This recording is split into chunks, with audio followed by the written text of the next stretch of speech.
할렐루야. 에스겔 6장 말씀 함께 나누겠습니다. 에스겔 6장 말씀도 이스라엘 백성들에게 경고하시는 말씀입니다. 특별히 뭘 경고하느냐? 우상 숭배에 대한 경고죠.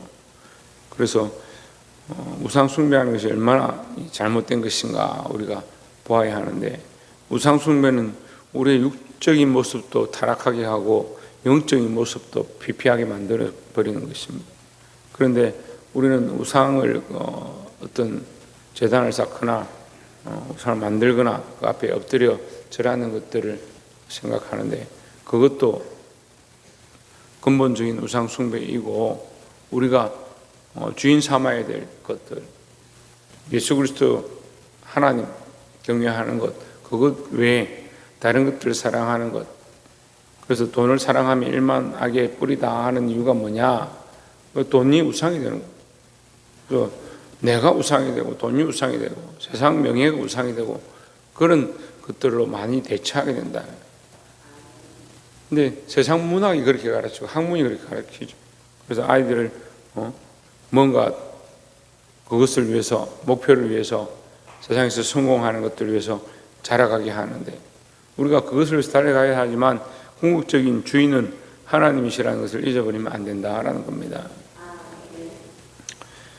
6장 1절에 여호와의 말씀이 내게 임하여 이르시되, 인자의 너는 이스라엘 산을 향하여 그들에게 예언하여. 이스라엘 산을 향하여 저주하는데, 산을 향하여 왜 저주하느냐? 산들이 타락했다는 거죠. 3절에 이르기를 이스라엘 산들아 주 여호와의 말씀을 들으라. 주 여호와께서 산과 언덕과 시내와 골짜기를 향하여 이같이 말씀하시기를, 나 곧 내가 칼이 너에게 임하게 하여 너희 산당을 멸하리니 했습니다. 산에 뭐가 있느냐? 산당이 있고 제단이 있다. 그 산당과 제단에서 너희가 뭐 하느냐? 하나님 없는 것처럼 분향한다는 겁니다. 6절에 너희가 거주하는 모든 성읍이 사막이 되게 하며 산당을 황폐하게 하리니, 이는 너희 제단이 깨어지고 황폐하며 너희 유상들이 깨어져 없어지며 너희 분향 제단들이 지키며 너희가 만든 것이 폐하여지며 했습니다. 결국 너희가 분향을 하는데 분향이 죄는 아니에요. 근데 그 제단이 뭘 하는 제단이냐? 하나님 없는 우상을 숭배하고 우상을 만들어서 거기에 분향 제단을 만들어서 섬긴다. 결국 이스라엘은 하나님을 다 잊어버린 거죠. 하나님 잊어버리니까 다른 신들이 그들의 신이 되어버린 겁니다. 여러분, 우리가 그냥 기도하지 않고 그냥 예배하지 않고 하고 싶은 대로 살면 하나님 잘 찾아가고 말씀대로 살고 하나님 영광 위해서 달려갈 것 같이 생각하죠. 괜찮을 것 같죠. 그렇지 않기 때문에 우리 인생이 계속해서 잘못된 길로 가고 자기가 원하는 길로 가고 자기 욕심을 따라서 살기 때문에, 이 말씀을 통해서 우리에게 기준을 주고 예배를 통해서 하나님 앞으로 돌아가게 하고 예수 그리스도를 찾도록 하기 위해서 우리에게 이걸 일러주시는 거예요. 여러분, 우상을 따르는 것, 하나님 없는 것이죠. 하나님 없는 것을 하나님인 것처럼 섬기고 있는 습관들을 고치시기를 주의 이름으로 축원합니다. 두 번째로 9절 말씀에 너희 중에서 살아남은 자가 사로잡혀 이방인들 중에 있어서 나를 기억하되 그들이 음란한 마음으로 나를 떠나고 음란한 눈으로 우상을 섬겨 나를 근심하게 한 것을 기억하고 스스로 한탄하리니, 이는 그 모든 가정한 일로 악을 행하였음이라 했습니다. 여기 음란한 마음과 음란한 눈, 음란한 생각들이다라고 표현하는데, 음란한 마음과 음란한 눈이 뭐냐? 마음이 음란하단 말이에요. 눈이 음란하다. 자기 욕심을 따라가고 자기 원하는 걸 구하는 거예요. 마음이 음란하다. 마음이 하나님을 향한 생각이 아니고 다른 것을 사랑하는 거죠. 음란을 부부지간에 내가 사랑하는 아내가 있는데 다른 사람을 사랑하는 거, 그게 음란이죠.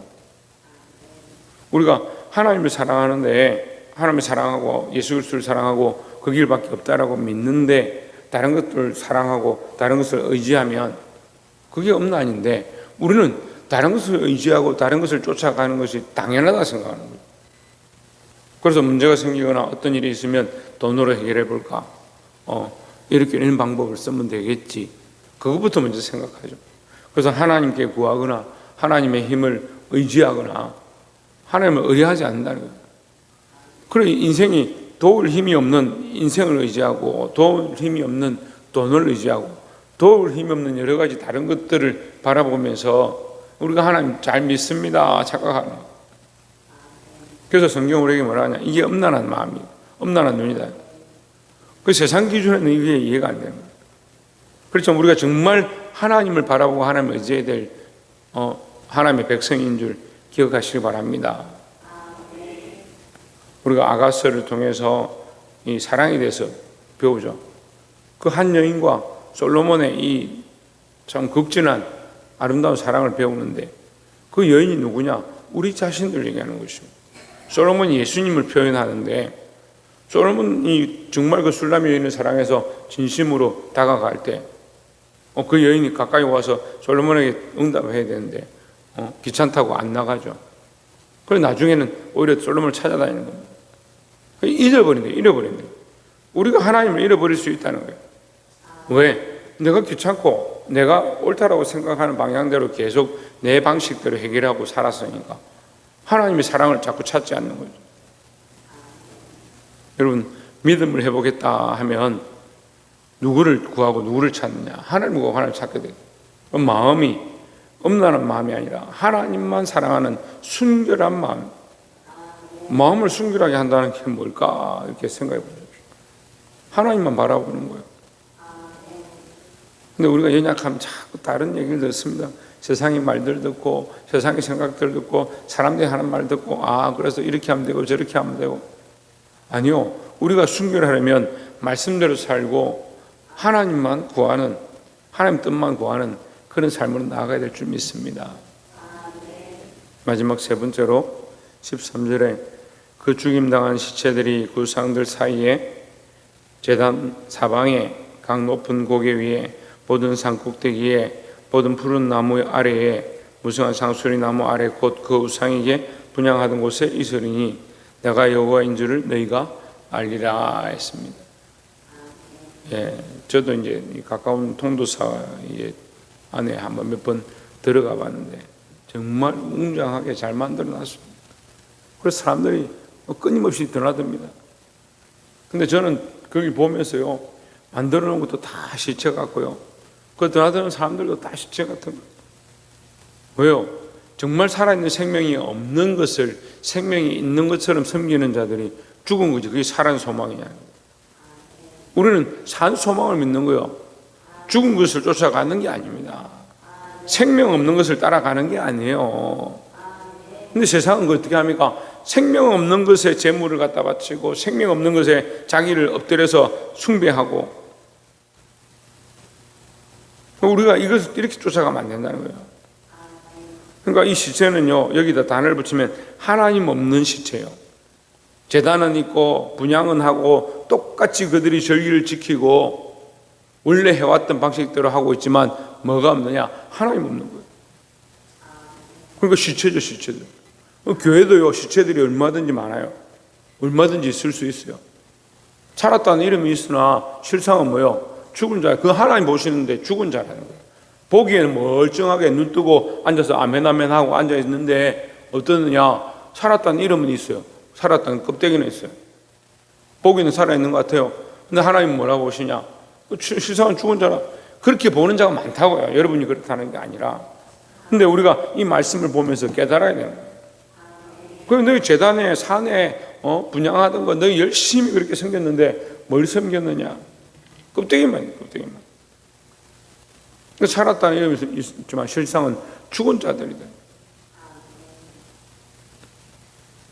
여러분, 하나님이 없는 영적 시체들이 되지 말고 하나님과 교제가 있고 하나님 만나고 그리스도와 동행하는 그런 살아있는 삶으로 나아가시기를 주의 이름으로 축원합니다.